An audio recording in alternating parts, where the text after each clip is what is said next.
आप देख रहे हैं सच की खोज, हमारी सोच सच तक पहुंचना। बने रहे हमारे वीडियो के अंत तक। लाइक, शेयर, सब्सक्राइब करीबन करना ना 12 भूलें। साल बाद मैं यहाँ आया हूँ। मैं यहाँ अररिया का एसपी था। उस वक्त फारबिसगंज में गोलीकांड हुआ था और एक राइट लाइक सिचुएशन थी। तब मेरा पोस्टिंग यहाँ से पटना सिटी एसपी से यहाँ किया गया था और काफ़ी अच्छा अनुभव रहा था अररिया का।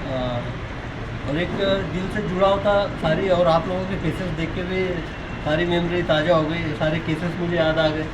आप लोगों का उस वक्त सपोर्ट भी काफ़ी अच्छा रहा था और मैं ये खुल के बोल सकता हूँ कि अभी तक मेरे करियर में मैंने मुंबई में भी काम किया, पटना में भी काम किया, मुजफ्फरपुर रेंज में भी एज आईजी के तौर पे काम किया, 3-4 डिस्ट्रिक्ट में एसपी के तौर पे भी काम किया।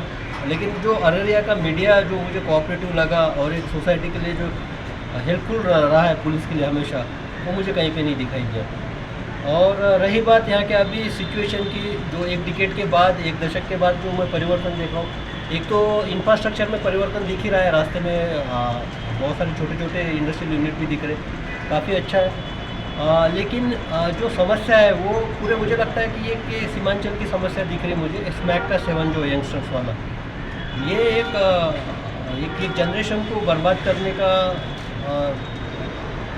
जो शुरुआत है, मुझे लगता है कि इस क्षेत्र से ही शुरुआत हुआ है। और ये मुजफ्फरपुर में भी था स्मैक और इसका जो ड्रग्स का सेवन, कोडिन फॉस्फेट जो कोरैक्स होता है उसका सेवन। लेकिन इस रेंज में मुझे काफ़ी थोड़ा उसका जो मात्रा वो ज़्यादा दिख रहा है। जो एडिक्ट है उनकी संख्याओं की जो एक प्रिलिमिनरी बातचीत के दौरान पता चलेगी, वो भी संख्या काफ़ी ज़्यादा है। मुझे लगता है एक चैलेंज है ये यहाँ पे, और मेरे चारों जिला के एसपी इसको प्राथमिकता से निपटाएंगे, ये मुझे विश्वास भी है। सबसे इम्पोर्टेंट बात है कि अभी मैं आईजी पूर्णिया के रेंज के तौर पे आया हूँ, तो हमेशा एसपी की जो होती है एक इंस्टीट्यूशन होती है, संस्था होती है। मेरी भूमिका एसपी की जो संस्था है, जो यहाँ पे एसपी अररिया अमित है, तो उसको जहाँ पे ज़रूरत है वहाँ पे मार्गदर्शन करना, जहाँ पे उसको मेरे सपोर्ट की ज़रूरत है वहाँ पे सपोर्ट देना, उसको एक अच्छा पदाधिकारी के तौर पे, लोगों में एक अच्छी इमेज के तौर पे, जहाँ पर भी मेरी जिस भी टाइप से हेल्प चाहिए वो देना। यानी इन नटशेल मुझे एक अभिभावक की तरह यहाँ पे भूमिका निभानी है। और कोई बात ऐसी होती है कि जो डिस्ट्रिक्ट कप्तान का जो होता है एक जुडिक्शन होता है, जैसा अमित का जुडिक्शन अररिया डिस्ट्रिक्ट तक सीमित है। अगर कोई ऐसी ऑर्गेनाइज क्राइम की गैंग है जो कि इंटर डिस्ट्रिक्ट काम करती है, इंटर स्टेट काम करती है, तो उसमें मैं खुद होकर इनिशिएट करके कार्रवाई कर सकता हूँ, सारे डिस्ट्रिक्ट एसपीज को साथ में लेकर। और आपके कोई सवाल है तो पूछ सकते हैं आप।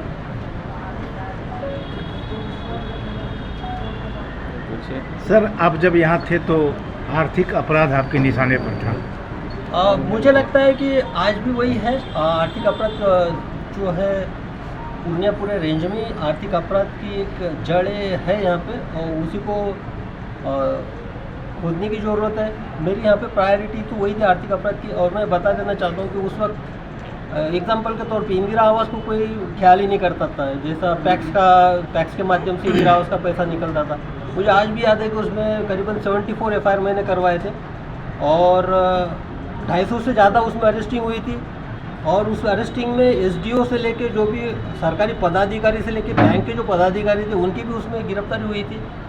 बाद में एक यहाँ पे जो जड़ होता है लैंड डिस्प्यूट का, उसका भी यहाँ रैकेट चल रहा था कि फर्जी जो केवाला बनता था, उसमें भी काफ़ी एक्शन हुआ था यहाँ पे।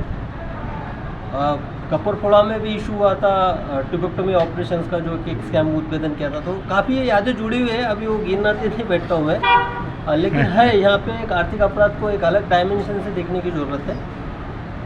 और मुझे ये अच्छा लगा कि फारबिसगंज का जो एक इंडस्ट्रियल यूनिट था जहाँ पे रायट हुआ था, रायट के बाद मेरी पोस्टिंग हुई थी, आज वो सुचारू रूप से देखा मैंने कि चल रहा है, तो एक काफ़ी अच्छा पॉजिटिव साइन है। और एक आप ही के माध्यम से जानकारी मिली, हालांकि मुझे पता नहीं था ये। जैसे अब डिस्कशन कर रहे थे अमित के साथ, तो आप ही ने बताया कि सर जेल तो वहाँ पे अच्छा बनाया गया। तो यहाँ के तब जब जेल की हालत भी बहुत बुरी थी, ओवर क्राउडेड था। जेल में हमारा इंस्पेक्शन होता था, विजिट होती थी, तो उसमें एक्चुअली उनके ह्यूमैनिटी को देख के, यानी उनके वो जो वहाँ का रहन सहन देख के, वहाँ पे लिटरली हमको दया आती थी। हालांकि वो क्रिमिनल थे, लेकिन अब अच्छा लगा कि उनको भी एक अच्छे जगह पे शिफ्ट किया गया है और क्रिमिनल के खिलाफ जो है वो कार्रवाई भी हो रही है। और दूसरा जो इम्पोर्टेंट बिंदु है जिसके लिए मैंने फ़ाइट किया था वो था पुलिस लाइन। तो पुलिस लाइन यहाँ पे गोडाउन में यहाँ पे चल रहा था उस वक्त, और उस वक्त मुझे आज भी याद है कि सिर्फ 4 पुलिस महिला कांस्टेबल थी जिसके बदौलत पूरा जिला चलता था। तो आज वो संख्या भी बढ़ी है। तो पुलिस लाइन का अभी अमित बता रहा था कि वहाँ पे ज़ोर शोर से काम चल रहा है, और मैं अभी पुलिस लाइन ही जाऊँगा, देखूँगा। तो ये अच्छी बात है कि हमारे परिवार की जो ज़रूरत होती है पुलिस लाइन की, क्वार्टर्स की, पुलिस लाइन यहाँ पे फुलफिल के तौर से हो रहा है। तो अभी देखते हैं। सर, महाराष्ट्र में आपने नारकोटिक्स को काफ़ी डील किया था, यहाँ भी स्मैक का प्रचलन बहुत ज़्यादा है, तो क्या कोई विशेष रणनीति है उसके लिए? महाराष्ट्र में जो मुंबई बेस्ड में एंटी नार्कोटिक सेल का इंचार्ज था, तो वहाँ के डायनामिक्स कुछ अलग थे। वहाँ पे जो जनरेशन में कंजम्पशन जो था ड्रग्स का, वो स्पेशली मेफेड्रॉन का था, एमडी जिसको बोला जाता है। सिंथेटिक ड्रग है वो 4-मेथिल प्रोपेनॉल टाइप के जो केमिकल्स होते हैं वो रिस्ट्रिक्टेड नहीं थे, केमिकल शॉप में मिल जाते हैं। उसका प्रोडक्शन कॉस्ट 20 से 30 हज़ार किलो में, अगर आपके पास ऑर्गेनिक इंजीनियर, केमिकल इंजीनियर, तो आप 1 किलो उसमें बना सकते हो, और उसके लिए कोई बड़ा इस्टेब्लिशमेंट भी नहीं चाहिए।